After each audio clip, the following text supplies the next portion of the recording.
여러분 혹시 아침에 일어나서 첫 발을 딛는 순간 악! 소리 지르면서 바닥에 쓰러진 적 있으신가요? 아마 이 영상을 보고 계신 족저근막염 환자분들이라면 이런 상황에 공감하실 텐데요. 여러분들이 하루를 시작하려는 순간 처음 느끼는 감정이 찌를 듯한 발바닥 통증이라면 너무나 힘드실 겁니다. 안녕하세요. 고난의원 권기중 원장입니다. 족저근막염은 초기에 몇 걸음 걸으면 통증이 좋아지지만 심해지면 여러분이 걷는 내내 통증을 느끼게 됩니다. 많은 환자분들이 발의 아치가 무너져서 그렇다는 말에 비싼 깔창도 써보고 푹신한 신발이 좋다고 해서 새 운동화도 사봅니다. 진통제도 먹고 스테로이드 주사까지 맞는 경우가 많습니다. 이렇게까지 해도 낫질 않으니 언젠가부터는 치료를 포기했었다는 이야기를 환자분들께 자주 듣게 됩니다. 저는 이런 상황이 참 안타깝더라고요. 그래서 오늘은 족저근막염 치료 어떻게 하면 잘 나을 수 있는지 정리해 보려고 합니다. 족저근막염이 생기는 원인은 꾸부정한 자세에서 비롯되는 경우가 많습니다. 여러분이 꾸부정한 자세를 오랫동안 유지하면 하지 후면이 특히 종아리 근육이 많이 당기면서 딱딱하게 굳는 경우가 많이 생깁니다. 그래서 이 부분을 해소하는 것이 족저근막염 치료의 시작입니다. 우선 종아리에 있는 승근 승상열부터 치료합니다.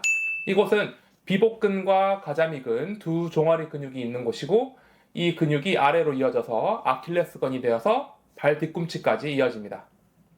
근육이 짧아지고 당기는 것을 단축이라고 하는데 종아리 근육이 단축되면 아킬레스건도 단축돼서 결국 뒤꿈치를 당겨서 족저근막의 긴장을 유발하게 됩니다. 그래서 저는 승근 승상열에 호두 약침을 주입하여 굳은 근육을 부드럽게 풀어줍니다.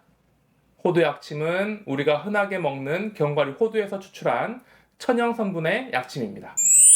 이 약침은 임산부도 맞아도 될 만큼 안전하고 주입 후에 통증도 없을 뿐더러 맞는 즉시 굳은 근육이 부드럽게 풀리는 아주 효과적인 약침입니다. 족저근막염이 오래된 분들은 종아리뿐만 아니라 앞 정강이 쪽과 측면도 치료를 해주는 것이 좋습니다. 통증이 오래될수록 환자분들은 뒤꿈치를 덜 딛기 위해서 잘못된 보행 습관이 생기는 경우가 많습니다. 그러면 발목과 발이 불안정해지면서 족저근막염이 낫지 않는 결과로 이어지기도 합니다. 그래서 저는 족삼리, 능하, 누곡혈을 같이 치료하는데 이 혈자리들은 순서대로 전경골근, 비복근, 후경골근의 긴장을 풀어주기 위한 것입니다. 각 혈자리에 호두약침을 주입하여 불안정한 발의 균형을 회복시킵니다. 첫 번째로 족삼리입니다. 전경골근에 해당되고 등이 고보정하신 분들은 이 부분이 많이 경직되어 있습니다. 이 부분이 경직되면 당연히 종아리 쪽까지 같이 경직이 됩니다. 다음은 누고 후경골근입니다.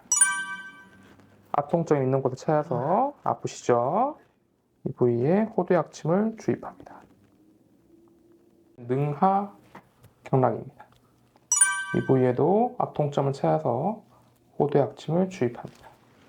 아프시죠? 항상 정확히 찾아서 그 부위를 눌러보고 확인하고 주입하게 됩니다. 이제는 통증이 있는 부위를 직접 치료해야겠죠? 족저근막염이 있는 부분은 발 뒤꿈치뼈인 종골과 족저근막이 만나는 지점에서 발생합니다. 주로 뒤꿈치의 약간 안쪽이고 여러분이 지그시 눌러보면 확연하게 아픈 부위가 있습니다. 여기서 가장 중요한 것은 정확한 포인트를 찾아야 한다는 것입니다.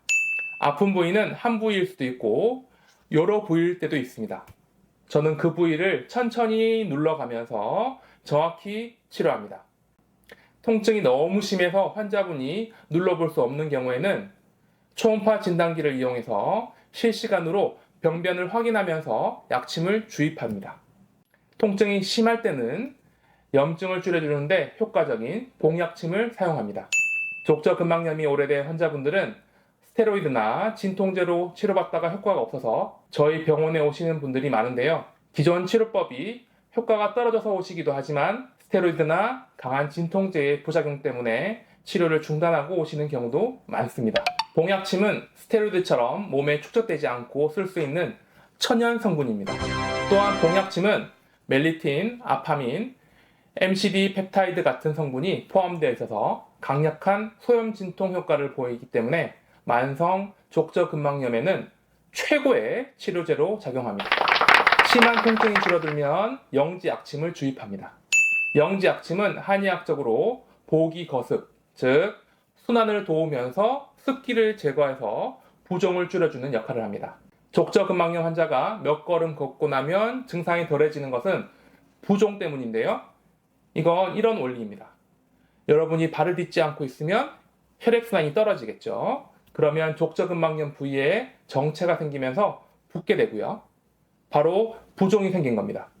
그때 몇 걸음 걸으면서 압력이 가해지면 강제로 순환이 되면서 부종이 가라앉아 통증이 줄어드는 것입니다. 그래서 저는 영지약침을 염증이 생긴 부위에 주입합니다. 그러면 영지의 치료 성분이 혈액순환을 도우면서 염증으로 생긴 부종을 근본적으로 없애주는 겁니다. 그런데 여기서 치료를 끝내면 재발의 위험성이 낮게 됩니다. 족저근막염 환자분들이 가장 크게 호소하는 것이 낫다 싶으면 재발하는 겁니다. 재발을 막기 위해서 족저근막과 뒤꿈치뼈가 만나는 곳에 자악어 약침을 주입합니다. 자악어 약침은 조직의 재생을 돕고 그래서 아프기 전보다 더 튼튼한 상태로 만들어주는데 아주 효과적입니다. 이렇게 조직을 강화시켜놔야 재발 가능성을 줄일 수 있습니다. 족저근막염은 팔꿈치 외측 상과염, 엘보와 같이 잘 낫지 않고 재발이 잘 되는 병으로 불립니다. 그래서 많은 환자분들이 치료를 포기하고 지내는 경우가 많은데요. 하지만 병의 상태를 초음파로 세밀하게 확인하고 정확하게 치료하면 재발 없이 쉽게 나을 수 있습니다.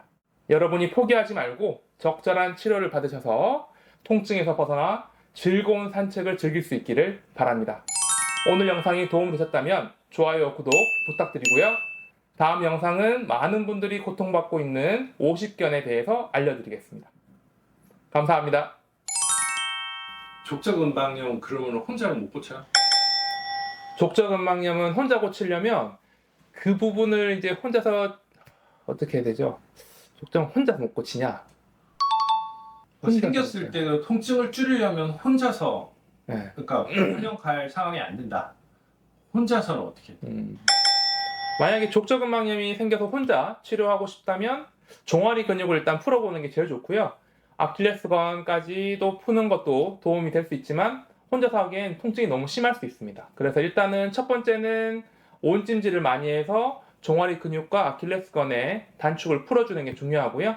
그 다음에 뒤꿈치, 족저근막과 발 뒤꿈치 뼈가 붙는 부분에도 온찜질을 많이 하거나 아니면 조격을 많이 해서 혈액순환을 도와주면 심하지 않은 족저근막염의 경우 좋아질 수도 있습니다. 그러면 족저근막을 푸는 게 아니라 종아리나 아킬레스를 풀라고요?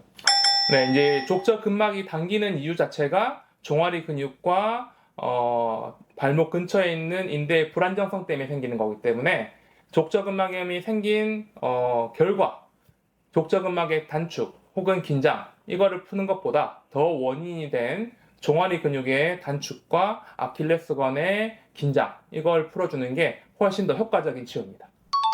뭐 놀라운데요. 그럼 발 주물러도 소용없어요? 발 주무르면 좀 시원하게 하겠죠. 근데 이제 그 자체가 치료에 큰 효과를 보기는 좀 힘듭니다. 그러면 침 맞는 게 제일 빠르긴. 제 입장에서는 약침 치료를 하는 게 제일 빠르다고 생각하고요.